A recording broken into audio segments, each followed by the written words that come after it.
everyone, and welcome back to another episode of the Travel Mug Podcast. We are so happy that you are here. I'm Megan, as always, joined by Jen. How are you today?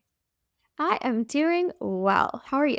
I'm fabulous, thank you. We are now into the fall season, which I do very much enjoy. I hate that it leads to winter, but I do love fall. Yeah, if we could just go fall to summer, back to fall, that would be good with me. That honestly, instead of planning our perfect airports, we should have planned our perfect seasons because that sounds like it to me. Yeah. All right. Well, today we want to add to our ongoing semi frequent series of beginner's guides. And today we're going to focus on a city I have spent a few days in, and that is Frankfurt, Germany. We do want to thank Safety Wing for partnering with us on this episode, and stay tuned for later in the show when we let you know how Safety Wing can help keep you safe while traveling to Germany or over 180 other countries. Now, as always with our beginner's guides, we are not experts on these locations. We may not talk about everything you should see or do or where you should eat, as an example. These are just highlights to get you started your planning for Frankfurt. So, as always, do your own research to ensure that you are seeing and doing and eating the things that interest you most. So, first for this episode, let's kick off with a bit of Frankfurt history. Jen, over to you. All right. So, first of all, the actual name is Frankfurt am Main, which because it's on the River Main, so that makes sense. Germans occasionally call it by its full name, and you'll see it called by its full name, sometimes to distinguish it from the other, significantly smaller city of Frankfurt an der Oder, which is on the Polish border. So, I did not know that. why did they name two cities Frankfurt? Good question. I don't know. We like a little confusion, keep people on their toes. Yeah. So Frankfurt was the site of a Roman military settlement in the first century AD, which doesn't seem like a real year, but sure. Okay. And we'll go with it. And it served as a royal residence of the Carolingians from the 9th century through the Middle Ages. It was a free imperial city from 1372 to 1806, but lost that status under Napoleon, and it later regained that status in 1815. So, Old Town was once the largest surviving medieval city in Germany. However, it was bombed quite heavily in World War II, which destroyed many of the buildings. A few of the landmarks survive today, including its red sandstone cathedral, which was dedicated in 1239. Well, Today, Frankfurt is a global hub for commerce and culture and education and tourism and transportation. It is the home of many global and European corporate headquarters.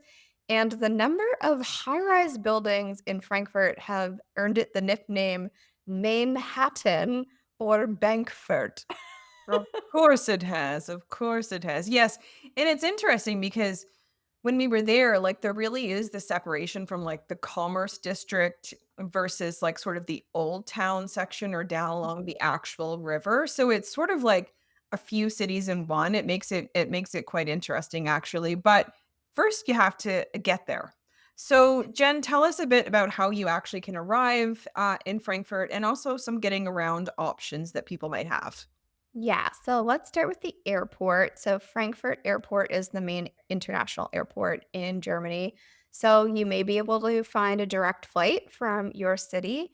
Both Discover Airlines and Condor Airlines offer nonstop flights from Halifax to Frankfurt seasonally, which is amazing. We don't get that many nonstop flights. You know, I also read that it's easy to get from the airport to city center using trains called RMV. That's an acronym I'm not going to try to pronounce the German name because you won't understand what I'm saying anyway. Also, there are long distance trains that connect you with other cities in Germany and other cities in Europe, including Paris, Budapest, Zurich, Copenhagen, and more. So you may be able to arrive that way if you're on a multi destination trip. Obviously, you can arrive by car from other parts in Germany or Europe.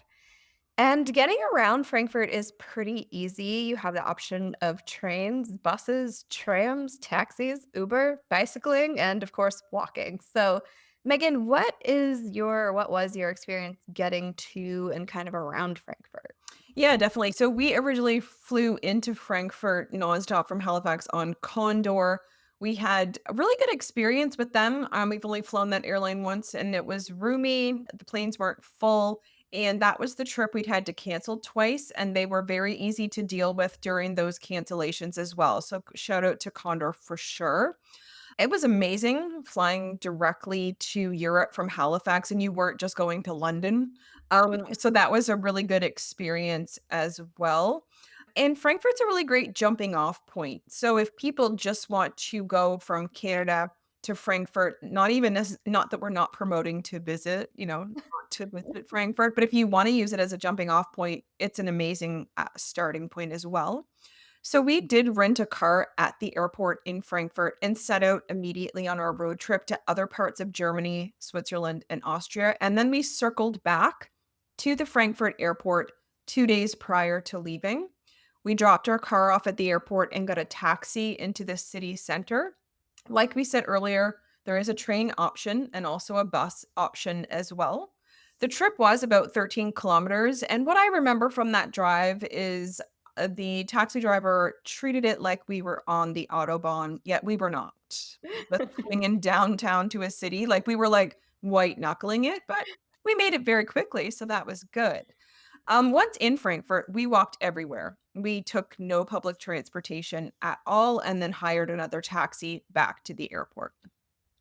Nice. Yeah. I mean, I love walking to get around, so it's nice that that is an option Yep. there. Megan, where did you stay and what areas would you recommend that people stay in? Yeah, so when we visited Germany, or Frankfurt in particular, we stayed at the Flag Oscar with a K M. It's called. It's located on Oscar von Miller Street 10. It was quite central. We had a nice full service corner apartment which overlooked the water, the river, I guess, and the bridge. The price was around 245 Canadian with tax a night for a central location, so it wasn't bad at all, and we found it on booking.com. There was a grocery store across the street and lots of restaurants, and the Old Town slash Romerberg, which we'll talk about in a minute, was about a 13 or so minute walk amongst many other sites that were nearby. And as I mentioned before, we didn't take any public transportation and saw what we wanted to on foot from this residence where we stayed. If I had to recommend an area and you've never been there before and want to sort of have that romantic vision or version of the city in your head, the Old Town, of course, would be a great area, as it is the case with a lot of European cities. Here in Canada and North America in general, we can't picture old towns because besides maybe like Quebec, we don't really have many old towns in this country. So that's always a good experience. There are other areas to stay for budget travelers, of course, that are just a bit outside of the city that you can get to from public transportation.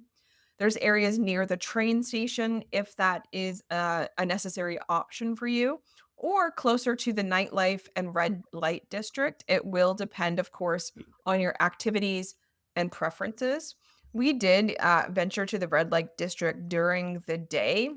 I'm not gonna lie, and maybe it was just the section we're in, so I'm certainly not judging anything by my quick experience, but I was scared. So so we left there. Yeah, but I mean, I'm sure there's great areas for younger people to stay that wanna have the nightlife scene, so definitely do your research there. And the West End of Frankfurt is a great area for families. It has more parks as an example. But there is something for everyone in Frankfurt and lots of great articles and suggestions online for all of your needs. So literally whatever you're looking for or if you have specifics or just even Google best places to stay in Frankfurt, there's tons of information out there. So you'll know best what might work for you. Yes.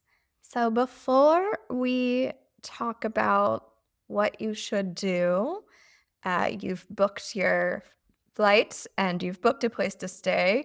But before you leave home, you need to make sure that you're covered in case anything goes wrong. Of course, we hope you don't need it, but we always recommend getting travel insurance. So, with our partners for this episode, Safety Wing, you're covered all over the world with just one policy. It's a monthly subscription, so you're continuously covered. You can turn it off anytime. So, it's perfect for those longer trips or for digital nomads. One of the best things is the $0 deductible, which means you're covered even for the smallest claims. And we also love that you can get coverage in just a few minutes online, no pre approval needed. And travel delay, lost luggage, and trip interruption are covered in addition to travel medical insurance. So, if this sounds like it will be right for you and your adventures to Germany and beyond, check out the link in the show notes and make sure you save it for your next trip. And if you forget and you're already in Germany or wherever, you can buy it even if you're already traveling, which we also love because I have bought it on the way to the airport before. I'm not gonna lie to you. Yeah, you gotta love something that, like, probably takes your breath away that you remember you forgot to do, but knowing you can get it in 5 minutes is pretty sweet. For sure. All right, let's dive into some of the things to do, Megan. Alright, excellent. So, first and foremost, we've already talked about the river, of course. I don't know if it's actually called Main or Mayan, I'm sure we're not probably pronouncing that proper, but it's Main. You can Google it, you know? So we do suggest in regards to that, a river cruise. So I always love the option of seeing a city from the water. So this is a great way to see Frankfurt, and there are a few options of boats as well as durations of river cruises. We actually also saw a party cruise going by, very loud music, and everyone was really into it. So I don't know if that was like a work event or if that's something you can like actually get into yourself without it being the case. So look into that if that's your jam. There are a few ways you can book through apps and websites such as Get Your Guide or Viator. And we will include a link in our show notes where you can book directly as well from the Visit Frankfurt website. We have personally used Get Your Guide, when we were in Switzerland to buy a train pass, and I have a friend who books most of her experiences in Europe on the Viator app. So like any activity you book, please read reviews and ensure you are booking from a trusted site. Nobody wants to get scammed for their vacation. True. Next up, we have the main tower. So there are many skyscrapers, like you mentioned, in Frankfurt. However, the main tower, named after the nearby river, of course, is the only one with an observation deck open to the public, and it's billed as Frankfurt's highest vantage point, and it is 56 stories. We did go. We did not buy our tickets in advance. Rebels. And they were under 10 euros per adult. So you essentially get in line, take the elevator up. It's an open air observatory. So we got really cool pictures without like bars in the way and really amazing views of the city. And there is a Frankfurt card you can purchase, which does give you discounts on attractions around the city. And if you were to have one, it will actually save you 20% at the tower, which if you have a family of 4, let's say as an example, those can be really good savings. Mhm. Next up is the Zeal Shopping Street. This is in the city center and is the main shopping street with well-known brands and boutique shopping as well. It is dubbed there's a lot of things dubbed here in Frankfurt. It is dubbed the Golden Mile or the Fifth Avenue of Germany.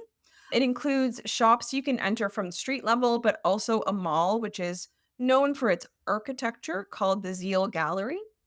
Also on the street is Palais Courtier, which sounds very Francais. Yeah. From it's essentially a futuristic office tower, hotel tower, and shopping complex with 500,000 square feet of shopping area with over 6 floors called My Zeal. I know, I know. Needless to say, there are other areas to shop as well in the city, but this is the area. I mean, it has to be the area. That's crazy. Exactly.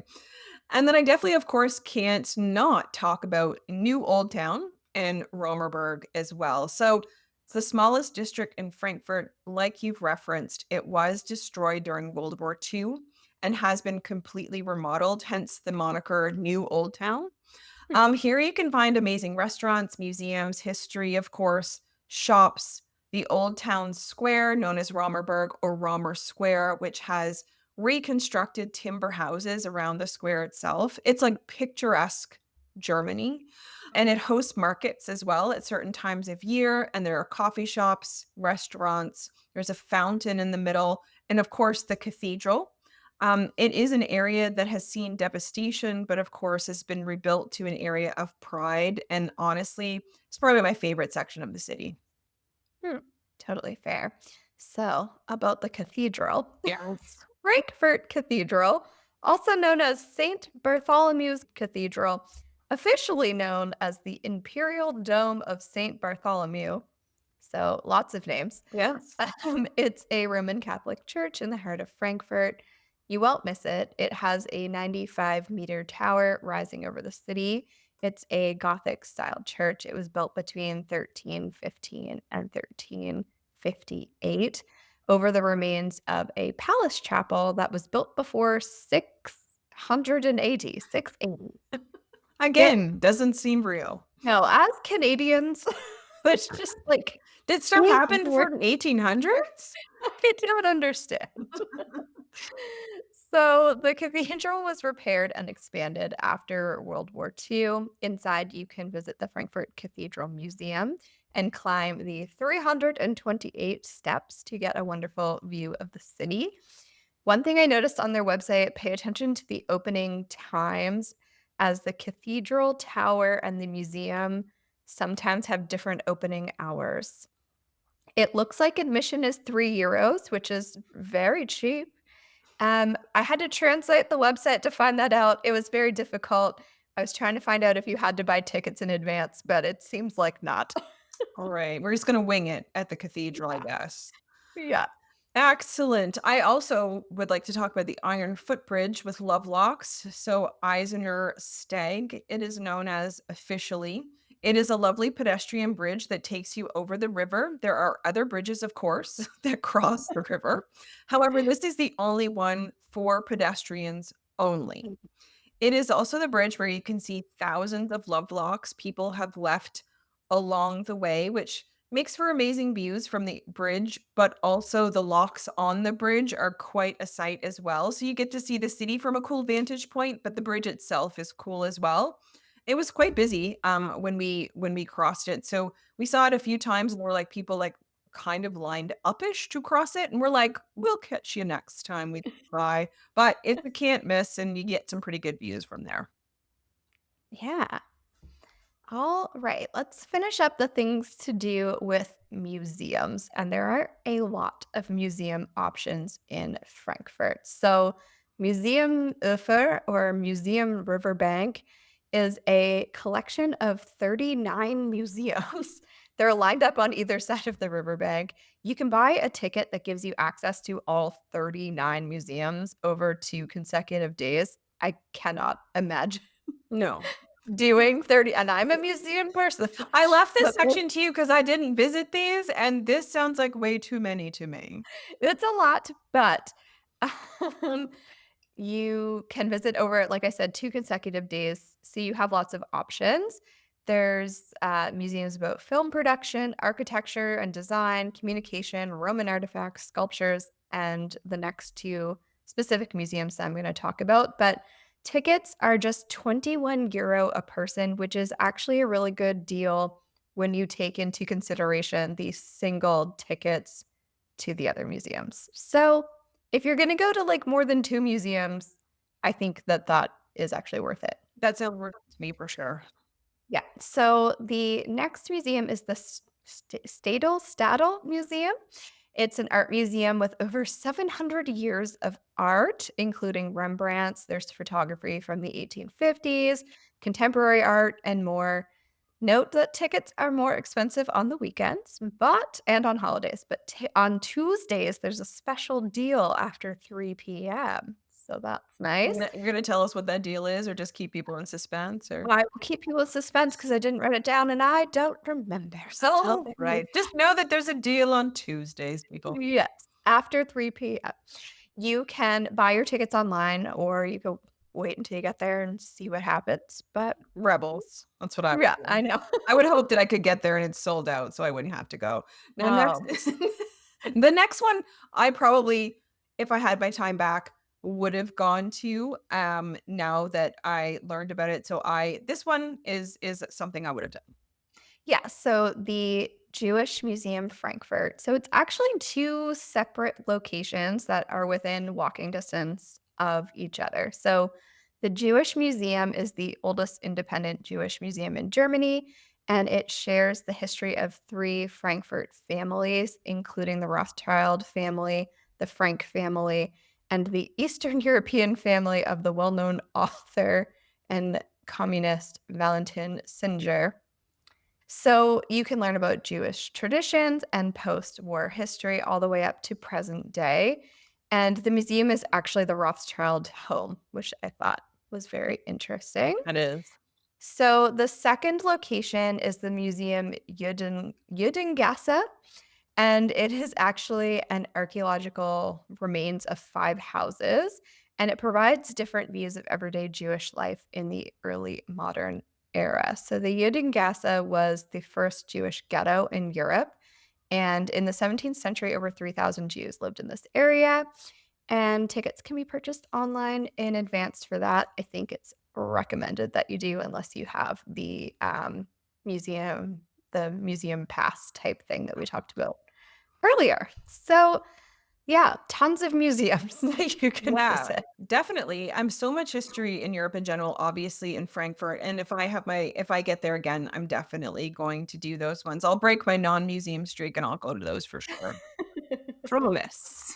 Alright. All right, Megan, let's talk about the food. Tell me about some of the things you ate in Germany. Yes. So first I'd like to tell you that Frankfurt is known for some specialties.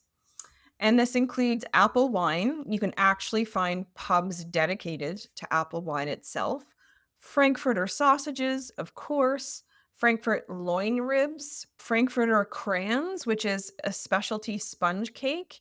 And I'm going to pronounce this incorrectly, but Bethmännchen, a pastry made from marzipan. So these are some of sort of the regional specialties. And when we were in Frankfurt, our best guide was to use Google Maps, and we looked for restaurants in our vicinity based on ratings and the type of food that they served. Eating, I find, is so individual, and it's about budget and preferences and sometimes food allergies. And in Germany itself, I loved schnitzel. So if you eat meat and you can find any restaurant serving schnitzel, I'm just going to go ahead and recommend it, unless the reviews, of course, are really bad. A few places that we enjoyed, and one isn't traditional by any means, but we ate here in both Heidelberg and Frankfurt. So for a quick but tasty coffee and breakfast was Coffee Fellows. It's certainly not anything that's like, you're really going to get a lot of culture and history from there. Really great coffee, breakfast sandwiches, and red velvet muffins, which I think about often. And it was quick and great for when we were on the go, and it was also cost efficient. You're not always looking to have a lengthy meal as a especially to start your day. Another Mhm. restaurant we went to and had a great breakfast was Mein Kai Cafe, which was really great for food and a great view of the river, which it's named after as well. So Mainkai. It had amazing bread products, fruit, cheese, coffee. It was a really great breakfast and not too heavy again before a day of exploring. Now, if you aren't looking for a sit down meal, Peter's not a huge fan of sit down meals. Otherwise, I'd have lots of other restaurants to tell you about. But a great spot you could head to is Kleine Market Hall. This market has amazing stalls with, of course, for locals, probably more, or if you had an apartment where you wanted to cook a meal. So it has like meats and fruits and vegetables, but it also has prepared food stalls where you could actually grab some food to eat right there or take it with you. Rick Steves is how we found out about this place prior to traveling to Frankfurt. And so we went and ate at the same food stall that he recommended and was at in his video. It was serving the famous Frankfurter, and it did not disappoint. The ladies working there were so sweet, and Rick Steves has definitely put them on the map. They were really busy. And it's called Schreiber, so that's within the Kleine Market Hall. And if frankfurters aren't your thing, there's lots of other amazing options for a great meal in, like, a cool setting. I Mhm. will say we had to, like, find a stool to sit down and, like, eat our frankfurters at, and someone had, like, rudely, thrown their trash near on the floor near where we were sitting. Were we blamed for it by a cranky stall owner? Yes, we were. He actually yelled at us at the Coletta Market Hall. Oh my god. I was like, please, sir, Canadians, we're not going to be throwing our trash about. We You know, were. this man was on the upper floor. If you see him, just don't throw your trash around. But otherwise, honestly, I love a food hall, a food market. No. Overall, it was a really good experience. And it was, following in Rick Steves' footsteps. What can I say? Well, it's funny because as soon as you said the Rick Steves episode, I'm like, "Oh my gosh, now I can picture it because I have seen that episode," Yes, which indeed. It's makes all me about Frankfurt. So there you go. yeah, I want to go back and watch Rick Steves now. I haven't watched him in so long. For a long time. Peter calls him the man with 2 first names, and I'm like, "Steve's isn't a first name." Steves is not a first name. Steve is, but not Steve's. Alright, Jen, I would love to hear some fun facts. Yes, let's do some fun facts. So, of course, we have to say Frankfurters, aka Franks, or like widely known as hot dogs, were named after Frankfurt, Germany, obviously. So that the city is the birthplace of hot dogs, which is so wild because, like, I think of hot dogs and I think of, the USA. So weird. They can't have everything. They're a lovely country, but they didn't create everything. It did not. So, out of Germany's 18 skyscrapers in the country, 17 of them are in Frankfurt. In the country. I think there's more than that in Halifax, Yeah. which is just wild. Traditionally, steeples, of course, are the tallest structures in German cities, but as the country's financial center, Frankfurt is the exception to that rule. Mhm. So, as Nova Scotians, we are frequently told that Alexander Graham Bell invented the telephone. Have we been living a lie, Jen? Maybe. Okay. So, Alexander Graham Bell has been, credited with patenting the first telephone. However, he's only one of two possible inventors of the telephone, and Philip Reese, 20 years earlier in Frankfurt, may have invented the telephone. I So, do declare. our Nova Scotian, point of pride might be a lie. I'm clutching my Nova Scotia tartan. Oh my goodness. The Frankfurt Stock Exchange is one of the largest stock exchanges in the world, and Frankfurt is the most important financial center of the European continent, which I had no idea. Mhm. The Frankfurt Book Fair is the largest book fair in the world and attracts thousands of publishers, authors, and book lovers from all over the world each year. And every year they highlight a different guest country by highlighting its culture and literature during the fair. And finally, Frankfurt is the birthplace of Anne Frank, like we mentioned back in the Jewish Museum. So, those are the fun facts. I love that. Thank you for sharing those. Yeah, so I hope that this episode helps you plan your first trip to Frankfurt or maybe a return trip. Again, we want to thank Safety Wing for partnering with us on this episode. You can find the link to Safety Wing and their flexible options at the link in our show notes. As for us, you can find us on social media at Travel Mug Podcast and on our website, travelmugpodcast.com. We'd love it if you left us a review on Apple Podcasts or Spotify. I'd really like to read a new review. That would make me very happy. Please do leave us a review. Or you can support the show through Buy Me a Coffee or just by sharing the show with a travel loving pal. That really helps us too. So until next time, bye. Bye.